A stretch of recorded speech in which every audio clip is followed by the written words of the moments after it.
All right. Hey, good afternoon, folks. Once again, we are back taking a look at the tropics. Today is Monday, September 23rd, 2024. This is your afternoon tropical update. We are locking in on what is now Potential Tropical Cyclone Nine, our next disturbed area of weather in the Caribbean Sea, very soon to become Tropical Storm Helene and move on from there, expected to become a hurricane as it moves into the Gulf of Mexico. And serious impacts are coming for the west coast of Florida and for really the state of Florida as a whole over this week, as a powerful hurricane is forecast to be moving in towards the weekend. So we are recording this today again on Monday. Just a quick disclaimer: got some kind of head cold going on, and I'm kind of jacked up on cold medicine. So if you hear weird things in this video, just kind of roll with it. It's just what we're doing today. So, National Hurricane Center 5 p.m. advisory, maximum stand winds 35 miles an hour. Still a PTC for now, not quite organized enough yet to become a tropical storm, but it's close. It will be probably by tonight or tomorrow morning. Movement to the north-northwest at 7 miles per hour, located a little bit south of that western tip of Cuba. You can see the Hurricane Center's forecast moves us right along through the channel between Cuba and the Yucatan Peninsula. It hasn't become a hurricane by Wednesday afternoon, and now is explicitly forecast to be a major hurricane before landfall on Thursday afternoon in that Big Bend region, with that cone showing potential landfalls from Tampa all the way over to near Pensacola. Computer models have been locking in on Apalachee Bay in the center of the cone, so the Hurricane Center's forecast cone is lying right there for now, but adjustments east or west are still possible, as there's still some uncertainty in the forecast future of this, and definitely uncertainty in the maximum potential intensity of the storm. I will say that the Hurricane Center's forecast is incredibly aggressive out of the gate. And again, folks along the coast here need to be taking this very seriously. This could be one of the strongest hurricanes to hit this region, probably since Hurricane Michael. Is going to be the only analog that looks like is going to be, something in the realm of this will be stronger than Adalia. It will be far stronger than Debbie or some of the other stuff we've had come through here over the last couple of years. This looks like a serious strike, and everyone in this region needs to be getting ready. Going into satellite presentation, biggest thing we've seen today is convection mostly confined to the east side of the circulation, but that is improving over the last couple hours. You can see thunderstorms beginning to fire more on this west side. Hurricane hunters flew in today, and they found very light winds with the center of circulation somewhere right about here on the surface, with the mid-level rotation probably a bit off to the east. So there's a little bit of vortex tilt right now, which is not surprising in a storm like this. It's going to have to get thunderstorms firing on the other side, and it will be able to as the conditions begin to improve over here. Water vapor imagery shows us well, upper level low over the Yucatan area, some outflow from Hurricane John coming in, but you can see how the vector is beginning to change. This is starting to open up more, and ventilation is improving in this sector, so I think that you're going to see the storm have a pretty good runway between here and the western tip of Cuba for some intensification. It's over very warm water, and it'll only get better over the next couple of days. Again, that Hurricane Hunter data been very good today. Teal 7-1 in there, and again found that light circulation center. Not enough organization yet to be called a tropical storm, but it will be sooner than later. GFS shows the overall steering pattern pretty well. This is going to move generally to the north to northwest throughout tonight and most of tomorrow. It will be near the western tip of Cuba by early Wednesday morning. After Wednesday morning, the storm is going to start to feel influence from this upper trough and cutoff low sinking down into Arkansas and Missouri. You have this little low moving down, and this is what's going to coax the storm northward, along with a high pressure off the coast of Florida, kind of setting that eastward bound for it, and the low setting the westward bound. You kind of have this opening in between, and that's where our hurricane is going to want to turn and move towards. Now, exactly where these features place will change how exactly the steering flow goes, and I will caution that dancing this storm with an upper level low is going to be a bit of a delicate dance, and there could be final adjustments to this track. I don't want people to fall in love with exactly that Apalachee Bay line laying on here. We did this with Ian a couple of years ago. The storm was forecast to come in further north, and then the last minute it careened into the south a little bit, always within the cone, but everybody said, well, it just came out of nowhere. How could we have known?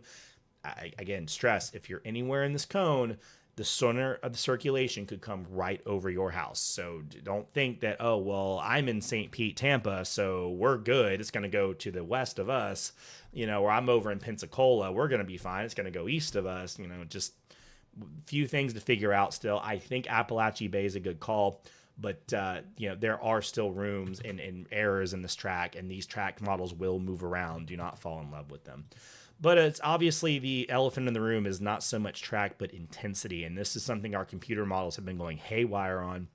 We have a regional suite of models such as the HWRF, HMON, and HFAST models that have been running. And these are hurricane storm specific models, and they have been calling pretty incredible potential landfalling intensities. The HWRF coming in about 930 millibars Thursday morning into Apalachee Bay.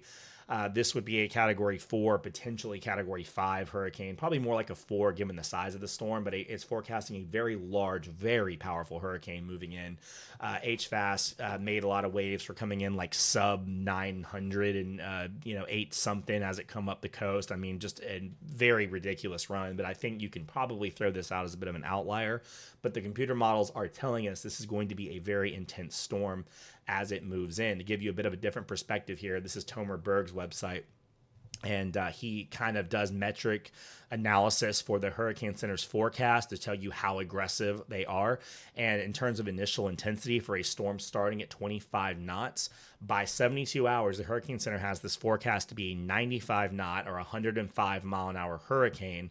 And that is record maximum for the NHC going back to the year 2000. So the Hurricane Center has never been this explicitly aggressive with a hurricane. Now, have storms done this in the past? Oh yeah, we've seen storms do this, 95 knots in 72 hours. That's not out of the realm of possible by any means. It's impressive, but not ridiculous. But the Hurricane Center has rarely explicitly forecast it, which means the confidence is very high that this is going to be a major hurricane as it gets to Florida's doorstep on Thursday. And that means, of course, that all the impacts that come along with it are coming with it. So again, cold medicine brain, that was ridiculous. Moving on.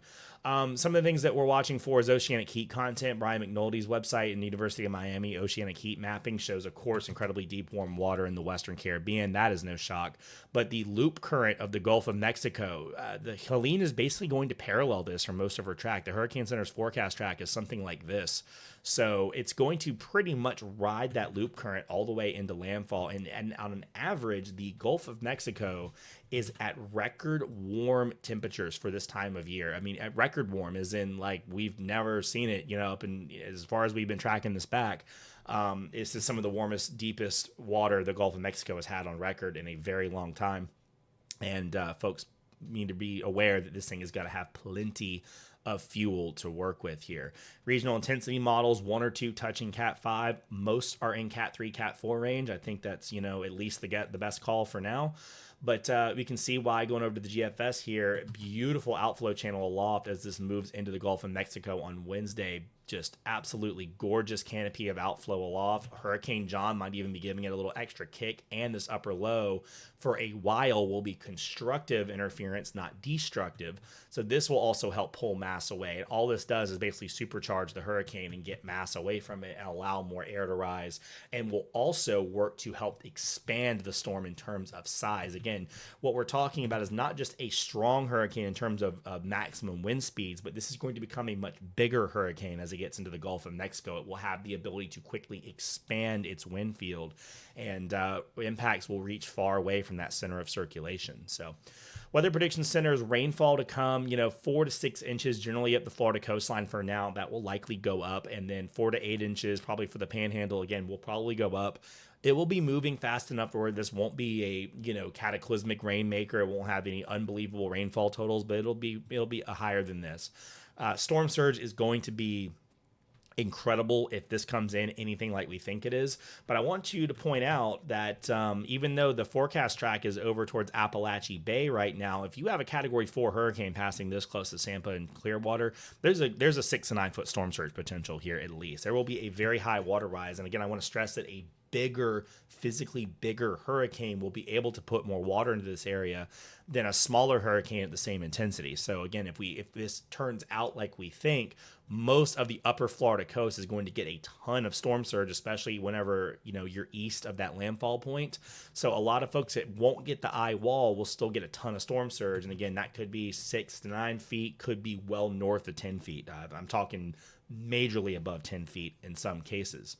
Tropical storm wind speeds, I know a lot of people are outside of that landfall area. Of course, if you're in that Big Bend area, you're going to get a major hurricane and all the things that come with it. But if you're, say, more into like Southeast Florida, if you're in Melbourne or Jacksonville, or maybe you're out towards Mississippi and you're like, well, what am I going to get? This is a rough estimate. I would say, for Jacksonville, probably about 50-50 shot for sustained tropical storm force winds. Gusts will be higher. I think at this point, you guys are probably going to get a tropical storm of some kind, but we got to kind of watch these details to see, because a lot of times last minute, these storms bend away and then they don't come close enough to really be that big of a deal. And then people kind of get freaked out for nothing. So I don't want to get into specifics just yet. I want to kind of watch this for another day or so, let the models kind of ingest new Hurricane Hunter data and see if there's any more surprises for us. But, GFS does show the potential for some pretty significant wind gusts as this moves in and kind of back this up. And the GFS shows the maximum potential wind gusts here, potentially well into that tropical storm force range for a lot of Jacksonville, and obviously near the landfall point, much higher. But again, if I take this eye and move it over a few dozen miles, I'd bring some of these gusts down quite a bit. But a lot of the Florida Peninsula could see tropical storm force wind gusts as this moves in, at least, and hurricane conditions are possible up and down the Florida West Coast, where hurricane watches will be issued likely tomorrow or on Wednesday. So that's what I got for you guys today on your tropical update. We're going to have more on the page and more as I'm tracking through here. I'll be wall to wall as much as I possibly can over the next couple of days. So just if you're in the Western Florida area, guys, get ready. And if you're elsewhere on the fringes, just, stand by, watch your local forecasts, and we'll have more for you soon. So till then, take this one seriously. It's not one to mess with. Thanks for watching, and have a good one.